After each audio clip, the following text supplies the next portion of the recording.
Halo semuanya, kembali lagi dengan aku Izam. Di kesempatan kali ini aku akan ngebahas tentang investasi. Investasi itu ada banyak banget ya. Dan yang akan aku bahas pada hari ini adalah tentang saham. Tapi sebelum itu, kita akan masuk dulu ke intro.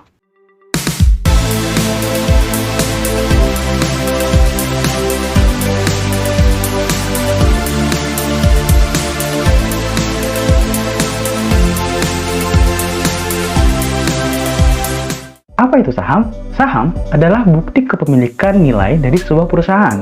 Artinya, ketika kamu membeli saham, maka kamu membeli sebuah perusahaan. Contoh, aku membeli saham BRI dengan kode bank BBRI. Artinya, aku juga membeli perusahaan BRI dan ikut memiliki perusahaan BRI. Tentunya sesuai dengan jumlah saham yang aku beli. Kenapa kita harus mulai investasi di saham? Alasannya, untuk membuat uang kita menghasilkan uang lagi. Dan tanpa kita harus ikut campur ke dalam operasional perusahaan. Kita akan mendapatkan imbal hasil dari keuntungan perusahaan yang akan diberikan setiap tahun 1 kali atau 2 kali dalam 1 tahun. Semakin banyak keuntungan yang didapatkan oleh perusahaan, maka semakin banyak juga cuan yang akan kita miliki. Bagaimana cara kerja jika kita investasi di saham? Untuk menjawab hal ini, aku akan memberikan ilustrasi sebagai berikut. Bu Ani akan membuka sebuah warung dengan modal 10 juta. Tapi, uang yang dimiliki Bu Ani hanya 5 juta. Artinya, ia kekurangan sebanyak 5 juta lagi. Ada 2 orang pemuda yang datang dan ingin menanamkan modal kepada Bu Ani. Sebut saja Budi dan Wawan. Budi menanamkan modal sebanyak 3 juta atau 30% dan Wawan sebanyak 2 juta atau 20%. Singkat cerita, warung Bu Ani pun terbangun dan usahanya ramai sekali oleh pembeli dan setiap bulannya mencetakkan keuntungan yang sangat banyak. Dan setelah 1 tahun berjalan, keuntungan warung Bu Ani mencapai 100 juta rupiah.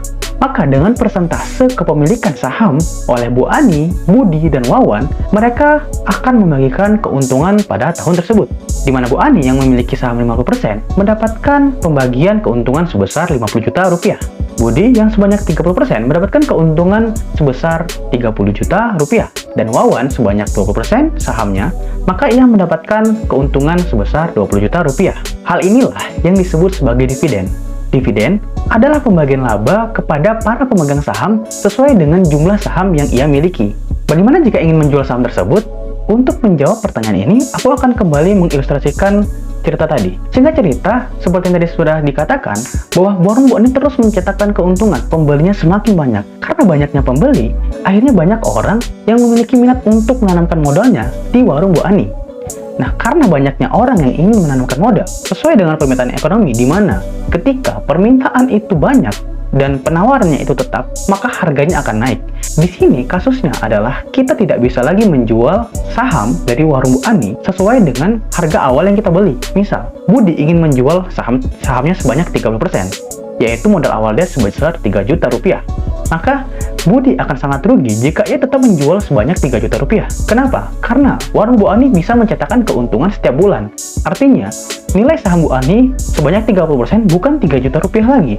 Bahkan mungkin sudah menjadi 6 juta rupiah, 7 juta rupiah, dan seterusnya. Jadi, semakin banyak orang yang memiliki minat untuk memiliki saham di warung Bu Ani, maka semakin besar pula atau semakin tinggi pula harga saham dari warung Bu Ani tersebut. Katakanlah Budi ingin menjual sahamnya sebesar 6 juta rupiah dan ternyata ada yang ingin membelinya karena warung Bu Ani terbukti mampu mencetakkan keuntungan setiap bulan dan memberikan dividen setiap tahun. Maka ketika Budi berhasil menjual saham tersebut, Budi sudah mendapatkan keuntungan sebesar 3 juta rupiah karena modal awal Budi adalah 3 juta rupiah. 6 juta dikurangin 3 juta sama dengan 3 juta rupiah. Itulah keuntungan yang akan Budi dapatkan. Hal itulah yang disebut sebagai capital gain. Capital gain adalah keuntungan yang didapatkan dari selisih antara nilai jual dan nilai beli. Jika kita beli di harga rendah, kita jual di harga tinggi, maka kita sudah mendapatkan keuntungan yang disebut sebagai capital gain. Jadi, itu dia penjelasan singkat mengenai apa itu saham dan bagaimana keuntungan yang bisa kita dapatkan dari berinvestasi di pasar modal, yaitu saham. Sekian penjelasan dari aku mengenai saham. Jika kamu merasa video ini bermanfaat, please banget untuk like, comment, share, dan subscribe video ini, dan nyalain lonceng notifikasinya. Nama aku Izam, thank you semuanya, salam cuan.